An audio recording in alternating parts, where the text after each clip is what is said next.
आज आपण या व्हिडिओमध्ये बघणार आहोत AI मुळे काय फायदे होऊ शकतात आणि काय नुकसान होऊ शकतात.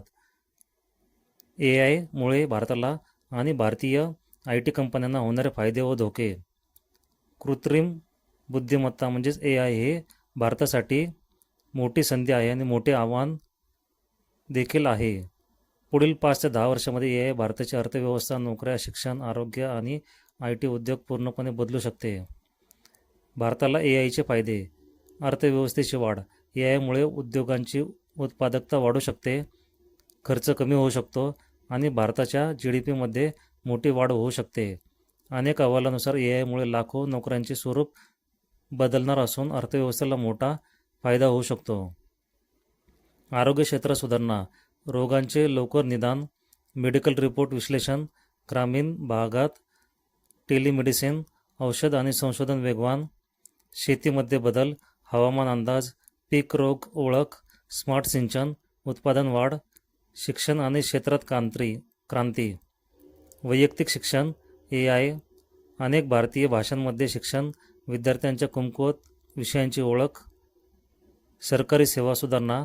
डिजिटल सेवा जलद, फसवणूक शोधणे, ट्रॅफिक व्यवस्थापन, स्मार्ट सिटी प्रकल्प. भारतीय IT कंपन्यांना AIचे फायदे. भारताच्या मोठ्या IT कंपन्यांचे जसे की TCS, Infosys, Wipro, HCL tech या कंपन्या AI मोठ्या प्रमाणावर वापरत आहेत. अलीकडे हजारो कर्मचाऱ्यांसाठी AI साधनांचा वापर वाढवला गेला आहे. याचे फायदे.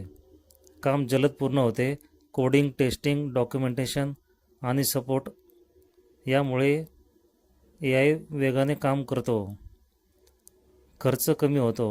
पूर्वी 10 लोकांचे काम आता 4-5 लोक AIच्या मदतीने करू शकतात. जागतिक स्पर्धेत फायदा.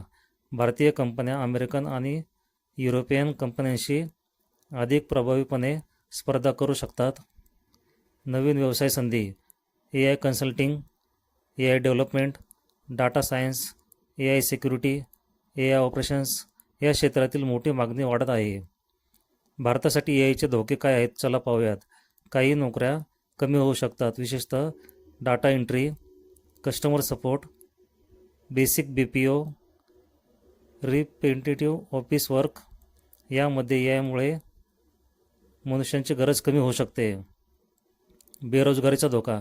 AIने शिकवले आणि शिकलेले यांच्यात मोठी दरी निर्माण होऊ शकते. डेटा आणि सायबर सुरक्षा. AI वापरताना डेटा चोरी, डीप फेक, ऑनलाईन फसवणूक यांचा धोका वाढतो. AIवर जास्त अवलंबून मानवी कौशल्य कमी होण्याची शक्यता आहे. भारतीय IT कंपन्यांचे धोके. एंट्री लेवल जॉब्स कमी होण्याची शक्यता. फ्रेशर आणि ज्युनियर इंजिनियरच्या भरतीवर परिणाम होऊ शकतो, कारण AI अनेक प्राथमिक कामे करते. पारंपरिक आउटसोर्सिंग मॉडेलला धोका. भारतीय IT उद्योजकाचे जुने मॉडेल मोठ्या टीम्सवर आधारित होते. AI मुळे कमी लोकांमध्ये तेच काम आता होऊ लागल्यास महसुलावर दबाव येऊ शकतो. सतत स्किल अपग्रेड करावे लागेल. AI न वापरणाऱ्या कर्मचाऱ्यांची मागणी कमी होऊ शकते. जागतिक स्पर्धा वाढणार. AI मुळे अमेरिकन आणि युरोपियन कंपन्या काही कामे स्वतःच करू शकतात. कोणत्या नोकऱ्यांना सर्वात जास्त फायदा. AI engineering, machine learning engineer, data science, cloud engineer, cyber security expert, AI trainer, promote engineer, AI product manager यांची मागणी वेगाने वाढत आहे. निष्कर्ष. AI भारतासाठी धोका कमी आणि संधी जास्त आहे. मात्र जे लोक नवीन कौशल्य शिकणार नाहीत त्यांना अडचणी येऊ शकतात. AI मुळे सर्व नोकऱ्या संपणार नाहीत, पण नोकऱ्यांचे स्वरूप नक्की बदलणार आहे. भारतातील IT कंपन्यांना AI स्वीकारून अधिक उत्पादक बनवले पाहिजेत, परंतु फ्रेशर आणि पुनरावृत्तीच्या कामे करणाऱ्या कर्मचाऱ्यांसाठी स्पर्धा वाढणार आहे. डिस्क्लेमर. हा व्हिडिओ तुमच्या एज्युकेशनल पर्पजसाठी बनवला गेला आहे. तुम्ही जर या चॅनलवर पहिल्यांदा आला असाल तर चॅनलला लाईक, शेअर, सबस्क्राईब जरूर करा.